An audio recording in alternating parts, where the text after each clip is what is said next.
bahwa pengetahuan yang paling benar tentang manusia selalu datang dari Alkitab.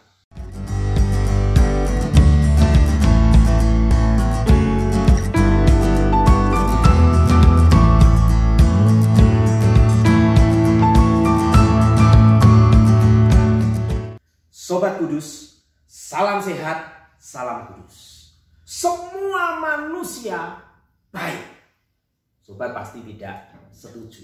Tapi kalau saya mengatakan semua manusia jahat, sobat lebih tidak setuju. Susah ya. Mungkin yang benar manusia kadang baik, kadang jahat. Tapi apapun yang ada dalam pikiran kita tentang manusia, satu hal yang sering kali kita hadapi bersama adalah kita salah sangka dengan manusia. Kadang kita sangka ia baik, ternyata ia tidak baik.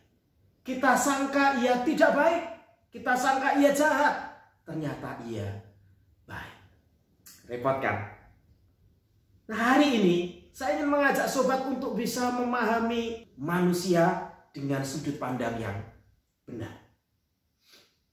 Kenapa? Sebab kalau kita ingin para peserta didik yang Tuhan percayakan kepada kita bisa mengenal Allah dengan baik, maka kita sebagai pengajar harus memahami manusia dan kita bisa menyampaikan dengan baik kepada anak didik kita siapa manusia yang sesungguhnya. Itu sebabnya di dalam 15 minutes biblical integration hari ini saya ingin mengajak sobat untuk mendalami tentang siapa manusia itu. Kalau kita ingin memahami manusia, maka yang pertama yang tidak boleh kita hilangkan, yang tidak boleh kita lewatkan adalah satu kebenaran bahwa pengetahuan yang paling benar tentang manusia selalu datang dari Alkitab. Saya ulang, pengetahuan yang paling benar tentang manusia datang dari Alkitab. Kenapa? Karena memang Alkitab ini adalah penyataan Allah. Allah menyatakan dirinya melalui firman Tuhan. Dan satu-satunya yang paling kenal manusia adalah Allah sendiri. Yohanes Calvin pernah mengatakan, kalau seseorang itu kenal Allah, maka dia baru kenal dirinya sendiri. Itu artinya sama. Kalau ia kenal Allah, maka ia akan kenal manusia. Dan satu-satunya penyataan Allah, selain tentu Yesus Kristus, adalah Alkitab kita. Jadi Alkitab ini membuat kita bisa tahu dengan benar siapa manusia. Agak sedikit menyedihkan karena hari-hari ini orang belajar mengenal manusia bukan dari firman Tuhan, bukan dari Alkitab. Lebih banyak orang berusaha mengenal manusia dari ilmu psikologi.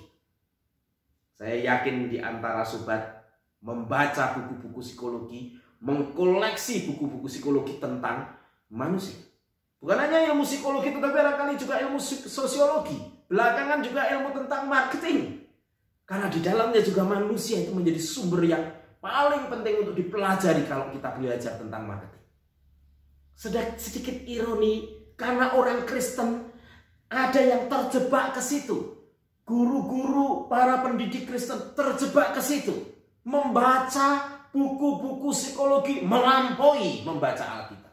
Menghabiskan, melahap habis buku-buku itu. Tetapi sedikit sekali membaca Alkitab. Akibatnya apa? Akibatnya manusia tidak pernah mengenal dirinya dengan baik. Manusia tidak bisa mengenal sesamanya dengan baik. Kalau kita ingin mengenal manusia, maka tidak ada cara lain kecuali kembali kepada sumber yang paling benar. Apa itu? Alkitab. Bukan berarti kita mengabaikan ilmu psikologi, bukan berarti kita mengabaikan sosiologi, bukan berarti kita mengabaikan ilmu kepemimpinan dan sebagainya yang menyangkut tentang manusia.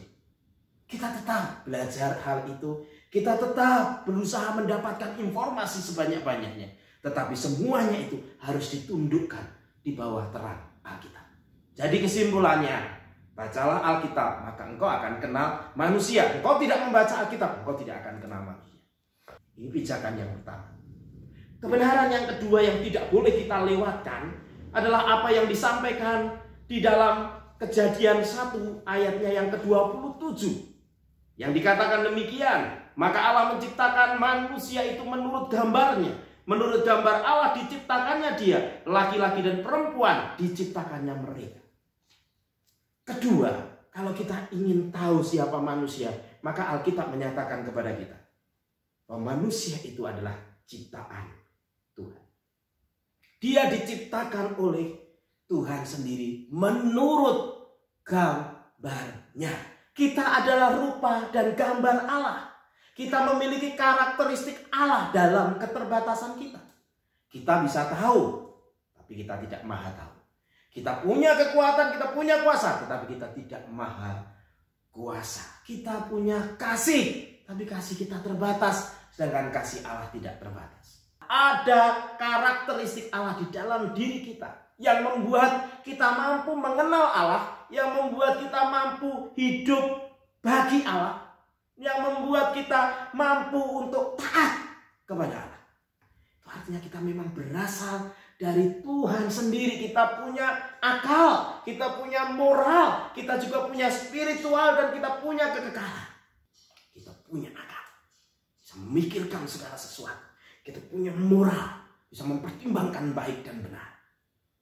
Kita juga punya spiritual, satu semangat, satu kerinduan untuk dekat dengan Tuhan. Dan juga kita punya kekekalan, karena kita tidak berhenti. Kalau ayam, ya sudah selesai. Binatang yang lain selesai. Tapi kalau kita tidak, ada kehidupan sesudah kematian. Ini yang kedua yang harus kita pahami. Kita ciptaan Allah. Kita diciptakan segambar dan serupa dengan Allah. Kalau kita gagal memahami ini, ketika kita mengajar anak-anak kita, kita tidak punya patokan yang benar. Kita mungkin akan terpengaruh berbagai ajaran-ajaran, teori-teori yang lain yang menghilangkan Allah di dalam hidup manusia. Manusia itu ciptaan Allah segambar serupa dengan Allah. Yang ketiga, yang tidak kalah pentingnya, kalau kita ingin mengintegrasikan Alkitab di dalam keseharian kita dan di dalam pembelajaran kita, maka kita harus memahami manusia itu tidak hanya sekedar diciptakan Allah, tetapi manusia itu diciptakan dengan tujuan. Tuhan menciptakan segala sesuatu, kemudian Tuhan menciptakan manusia. Itu artinya memang Tuhan menaruh satu tujuan kepada kita. Dan untuk mencapai tujuan itu Allah menyediakan segala sesuatu. Kita dikatakan di dalam Efesus 2, kita ini buatan Allah, diciptakan di dalam Kristus Yesus untuk melakukan perbuatan baik yang Allah sudah persiapkan. Wow, ini sama selaras. Ketika manusia diciptakan ada tujuan. Untuk mencapai tujuannya Allah menyiapkan segala sesuatu sehingga manusia bisa mencapai tujuan yang ditetapkan Allah. Ini penting loh. Itu artinya ketika kita menjalani hidup, ketika para siswa yang Tuhan percayakan pada kita menjalani hidup, mereka menjalani hidup dengan tujuan yang dari Tuhan. Tidak membangun tujuannya sendiri, tetapi mengerjakan apa yang Tuhan tunjukkan di dalam hidup mereka. Ini penting. Seluruh pembelajaran kita, seluruh pengajaran kita harus mengacu ini. Kita punya tujuan. Kenapa saya belajar? Supaya saya diperlengkapi sehingga saya bisa memenuhi apa yang diminta oleh Allah.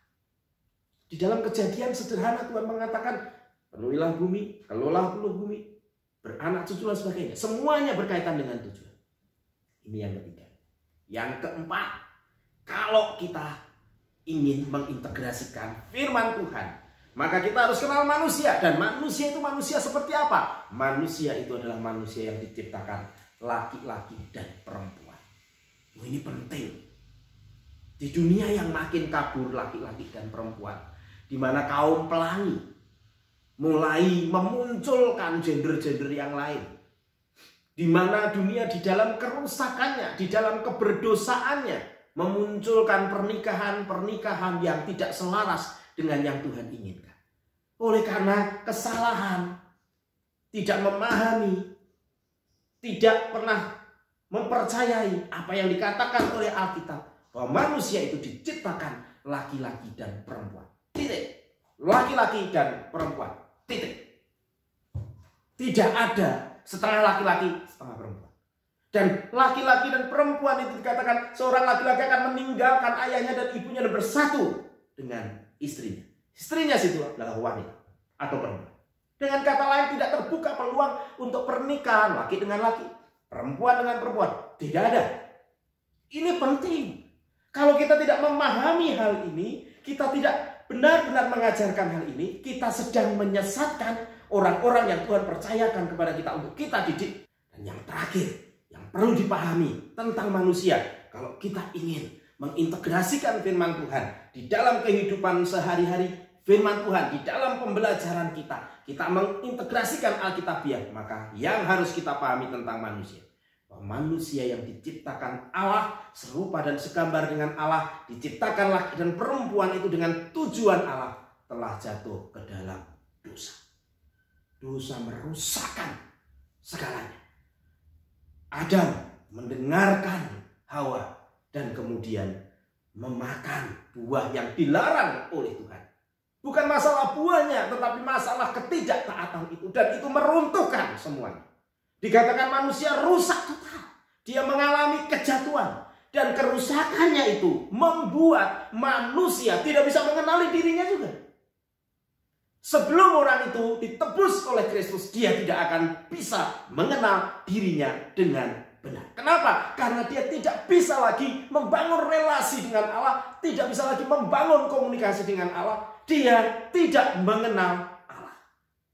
Ketika manusia jatuh di dalam dosa, maka manusia mulai membangun pengetahuan-pengetahuan tentang manusia dengan pikirannya sendiri, menciptakan berbagai hal untuk membuat nalarnya menerima manusia itu seperti itu. Padahal tidak didasarkan pada firman Tuhan. Ia menolak satu-satunya pengetahuan yang benar tentang manusia adalah dari Alkitab. Dia tidak mau terima. Yang kedua, bukan hanya itu. Manusia juga menyangkal bahwa dirinya itu diciptakan oleh Allah. Kalau dia menerima dirinya diciptakan oleh Allah, dia harus bertanggung jawab pada Allah. Karena tidak mau bertanggung jawab, maka dia sangkali. Dan akibat dosa juga, manusia menetapkan tujuannya sendiri. Dia tidak mau mengikuti penetapan Allah, tujuan yang Tuhan taruh di dalam dirinya. Alih-alih mengikuti tujuan Allah, ia menetapkan tujuannya sendiri. Bukan itu saja. Manusia melangkah keluar dari apa yang Tuhan tetapkan. Diciptakan laki-laki dan perempuan. Segala hal yang menyangkut laki-laki dan perempuan, yang sesungguhnya kalau kemudian itu tidak sesuai laki dan perempuan, dianggap sebagai penyimpangan baik secara fisik yang bisa dikoreksi. Sebenarnya kalau dari kecil, ataupun juga penyimpangan secara psikis, sekarang diterima, dianggap sesuatu yang wajar. Memang kok manusia tidak diciptakan laki-laki dan perempuan. Dari sononya dia diciptakan sudah setengah laki setengah perempuan. Tidak ada. Manusia diciptakan laki dan perempuan. Tapi dosa membuat mereka menolak semuanya. Sobat Kudus, penting loh sobat menjelaskan kepada anak-anak. Penting loh sobat menjelaskan kepada diri sendiri. Penting loh sobat menjelaskan kepada orang-orang yang dipertemukan dengan sobat, bahwa sumber pengetahuan tentang manusia itu adalah firman Tuhan. Bahwa manusia itu diciptakan oleh Allah serupa, segambar dengannya. Bahwa manusia itu hadir dengan tujuan Allah. Bahwa manusia itu laki-laki dan perempuan. Jika ini tidak ada dalam pikiran kita, maka kita tidak akan bisa mengintegrasikan Alkitab di dalam hidup kita, di dalam pembelajaran kita. Tidak ada lagi integrasi Alkitabiah. Sebabnya sobat, mari kita kembali kepada apa yang Tuhan nyatakan. Satu-satunya sumber adalah Alkitab. Manusia diciptakan laki dan perempuan segambar dengan Allah, dengan ada tujuan yang Tuhan tetapkan. Memang jatuh ke dalam dosa, tetapi di dalam Kristus dipulihkan, ditebus, diselamatkan, dan bisa kembali mengenal Allah dengan benar. Selamat mengenal manusia. Kiranya Tuhan menolong kita tidak salah sangka terhadap diri kita dan sesama kita. Tuhan Yesus memberkati.